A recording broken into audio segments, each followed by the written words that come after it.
Football চিরন্তন আবেগের নাম। ফুটবল নিয়ে দর্শকদের আবেগের যেন কোনো সীমা পরিসীমা থাকে না। প্রিয় দলের হার জিতে আবেগ উপচে পড়ে।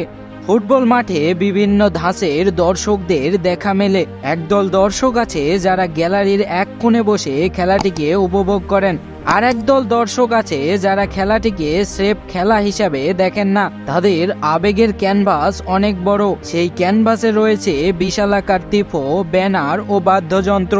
সেই বাদ্যযন্ত্রে ওঠা ঝংকারে কাঁপে পুরা গ্যালারি। আতঙ্ক ছড়ায় প্রতিপক্ষ দলের ভক্ত ও খেলোয়াড়দের মাঝে। তখন তারা সাধারণ ফ্যান বা ভক্তের কাতারে থাকেন না, হয়ে ওঠেন ফ্যান্টিক, অর্থাৎ দলের অন্ধভক্ত, যাকে প্রতিপক্ষ দলের একজন ভক্তের উপস্থিতি বারুদের মতো উস্কে দেয়। ফুটবলীয় ভাষায় এদেরকে আল্ট্রাস বলা হয়। ইউরোপিয়ান ও দক্ষিণ আমেরিকার ফুটবলে আল্ট্রাসদের উপস্থিতি অনেক আগে, আর বাংলাদেশে যার আবির্ভাব ঘটেছে সম্প্রতি। বাংলাদেশের আল্ট্রাসদের সম্পর্কে জানার আগে এই সমর্থকদের বৈশিষ্ট্য সম্পর্কে আরেকটু জেনে নেওয়া যাক তাদের উদ্ভব এবং কিভাবে তাদের বিকাশ ঘটল। এই উগ্র সমর্থকদের নিয়ে উরুগুয়ের প্রখ্যাত সাহিত্যিক এদুয়ার্দো গালিয়ানো তার বিখ্যাত বই সকার ইন সান অ্যান্ড শ্যাডোতে লিখেছেন, খেলা দেখা তাদের জন্য যেন মৃগী রোগে আক্রান্ত হওয়ার মতো। খেলা তারা আসলে কখনোই মনোযোগ দিয়ে দেখেন না। গ্যালারি জুড়েই তাদের সব রাজত্ব। এটাই তাদের কুরুক্ষেত্র। সেখানে প্রতিপক্ষ দলের কারো উপস্থিতিও তাদের বারুদের মতো উস্কে দেয়। ফুটবল খুব ছোঁয়াচে খেলা। এই খেলার রূপ, রস, আবেগ মাঠের খেলোয়াড়দের থেকে ছড়িয়ে পড়ে গ্যালারির দর্শকদের মধ্যেও। জন্ম হয় নানা সমর্থক গোষ্ঠীর, তবে এমন সব গোষ্ঠীর আবির্ভাব মোটেই বিচ্ছিন্ন কিছু নয়। সমর্থকদের এই আবেগও একেবারে শিকড়হীন নয়। একটি নির্দিষ্ট ভূমি ও জনগোষ্ঠীর রাজনীতি, সংস্কৃতি, প্রথা ও জীবনযাপনের সঙ্গে এর নিবিড় সংযুক্তি আছে। এই উপাদানগুলো সবসময় তাদের অনুপ্রেরণা দিয়েছে এবং ছায়া হয়ে সামনে এগিয়ে নিয়েছে। বিভিন্ন দেশ এবং ক্লাবের সমর্থক গোষ্ঠী নিজেদের আল্ট্রাসের প্রতিকৃত দাবি করলেও এই উগ্র গোষ্ঠীর অগ্রপথিক বিবেচনা করা হয় ব্রাজিলের ট্রসিডা অর্গানিজাদাকে। 1939 সাল থেকে এই ব্রাজিলিয়ান সমর্থক গোষ্ঠী আনুষ্ঠানিক যাত্রা শুরু করলেও তাদের হাত ধরে সহিংসতা শুরু 1970-এর দশকে। তবে বর্তমান সময়ে আল্ট্রাসদের যে ভয়াল রূপ আমরা দেখি তার উদ্ভব ঘটে ইতালিতে। আল্ট্রাস ইতালিয়ান শব্দ, যার ইংরেজি অর্থ হুলিগান শব্দের কাছাকাছি। বাংলায় যার অর্থ দাঁড়ায় গুন্ডাগিরি।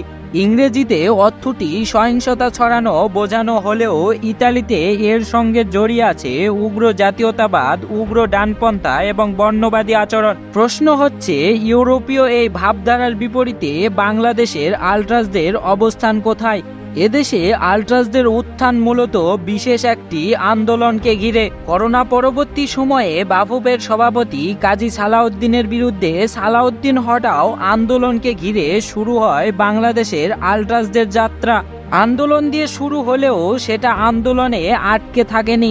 এরপর বঙ্গবন্ধু স্টেডিয়ামে বাংলাদেশের ম্যাচ দিয়ে শুরু হয় গ্যালারিতে আল্ট্রাসদের পথচলা। ফুটবল যেহেতু বাংলাদেশের মানুষের আবেগ এবং হৃদয়ের সঙ্গে জড়িয়ে, তাই আল্ট্রাসদের দল ভারী হতে সময় লাগেনি। বর্তমানে বাংলাদেশে আল্ট্রাসদের সংখ্যা 10,878। বাংলাদেশের ফুটবলের প্রসার এবং বর্তমান অবস্থানের পরিপ্রেক্ষিতে এই সংখ্যা বেশি না হলেও একেবারে কমও না। যদিও এই সংখ্যাতে আটকে থাকতে রাজি নয় বাংলাদেশের আল্ট্রাসরা। সদস্য সংখ্যা বাড়ানো নিয়ে জানতে চাইলে বাংলাদেশ আল্ট্রাসের কেন্দ্রীয় কমিটির সদস্য ইয়াসিন মোল্লা প্রথম আলোকে বলেন, এই সংখ্যা আরো বাড়বে, কারণ আমরা এখনো সবাইকে নিবন্ধনের আওতায় আনতে পারিনি। আশা করি শিগগিরই এটা সম্ভব হবে এবং আমাদের নিবন্ধন প্রক্রিয়া এখনো চলমান। যে কেউ চাইলেই কি আল্ট্রাসে যোগ দিতে পারবেন কিনা এমন প্রশ্নের উত্তরে ইয়াসিন প্রথম আলোকে বলেন, আমাদের সঙ্গে যোগ দেওয়ার জন্য সদস্য ফরম পূরণ করতে হয়, থাকতে হয় দেশীয় ফুটবলের প্রতি প্রেম, পাশাপাশি অবশ্যই আমাদের নিয়ম কানুন মেনে চলতে রাজি হলেই কেবল আবেদনগুলো অনুমোদন দেওয়া হয়। এর ফলস্বরূপ আমাদের সদস্যরা মাঠে এককভাবে কোনো বিশৃঙ্খলা তৈরি করতে পারে না। আমরা দলীয়ভাবে উদযাপন করি। আমরা যা প্রতিবাদ করি তাও দলীয়ভাবে করি। আল্ট্রাসদের বিরুদ্ধে বড় অভিযোগ, তারা বিশৃঙ্খলা তৈরি করে এবং দাঙ্গা হাঙ্গামা করে। বৈশ্বিকভাবে আল্ট্রাসরা এসবের জন্য বেশ কুখ্যাত। ইউরোপে শনি ও রবিবারগুলোতে অনেক সময় সাধারণ মানুষকে আল্ট্রাসদের ভয়ে আতঙ্কগ্রস্ত থাকতে হয়। আল্ট্রাসদের এই দাঙ্গা হাঙ্গামার কারণে তাদেরকে নিষিদ্ধ করার নজিরও আছে অনেক। এই যেমন 2003 সালে ক্যাম্প নুতে নিষিদ্ধ করা হয় বার্সেলোনার আল্ট্রাস সমর্থক গোষ্ঠী বক্সিস নয়েজকে। বাংলাদেশের আল্ট্রাসরাও তেমন কিনা এমন প্রশ্নের উত্তরে সংগঠনটির সাধারণ সম্পাদক মেহেদী হাসান প্রথম আলোকে বলেন, আল্ট্রাস মূলত উগ্র হয়ে থাকে। তারা 90 মিনিট গ্যালারিতে নিজেদের কর্মকাণ্ডের মাধ্যমে নিজ দলের খেলোয়াড়দের অনুপ্রেরণা এবং প্রতিপক্ষেও খেলোয়াড়দের মনে ভয় ঢোকানোর চেষ্টা করে। আমরাও এর ব্যতিক্রম নয়। তবে গ্যালারির বাইরে বাংলাদেশ আল্ট্রাসদের আতঙ্ক তৈরির কোনো উদ্দেশ্য নেই বলে জানিয়েছেন মেহেদী হাসান। আশা করি গ্যালারির বাইরে দেশের মানুষকে আমাদের জন্য আতঙ্কে থাকতে হবে না, কারণ আমরা আমাদের সামাজিক দায়বদ্ধতার জায়গাটা বুঝি এবং বাংলাদেশের সংস্কৃতিকে সম্মান করি। তাই সাংগঠনিকভাবে সামাজিক বিভিন্ন কর্মকাণ্ডেও আমরা জড়িত। আমাদের আছে নিজস্ব ব্লাড ব্যাংক, যার মাধ্যমে আমরা সমাজের অসুস্থ রোগীদের সহায়তা করতে সবসময় প্রস্তুত। এছাড়া রাষ্ট্রীয় যে কোনো সংকট, যেমন বন্যা কিংবা যে কোনো প্রাকৃতিক দুর্যোগে জরুরি ত্রাণ সরবরাহ সহ উদ্ধার কাজে অংশ নিতে আমাদের সব সময় একটি বিশেষ দল প্রস্তুত থাকে। গত আন্দোলন এবং বন্যা পরিস্থিতিতেও এই দল সক্রিয়ভাবে কাজ করেছে। বৈশ্বিক আল্ট্রাসরা জাতীয় দলের চেয়ে ক্লাবগুলোকে বেশি গুরুত্ব দেয়। মূলত ক্লাবের সমর্থকদের বেশিরভাগ ক্ষেত্রে উগ্র সমর্থকে রূপান্তরিত হতে দেখা যায়। বাংলাদেশেও এক সময় এমন উগ্র সমর্থক গোষ্ঠী ছিল আবাহনী ও মোহামেডানের। বিভিন্ন ক্লাবের সমর্থক গোষ্ঠী ভিন্ন ভিন্ন হলেও জাতীয় দলের খেলায় ক্লাবের বিরোধিতা ভুলে একসঙ্গে গলা মেলায় তারা। বর্তমানে বাংলাদেশ আল্ট্রাসদের মূল লক্ষ্য কাজী সালাউদ্দিন ও তার সহযোগীদের সরানো। এ নিয়ে ধারাবাহিকভাবে কর্মসূচি পালন করছে তারা।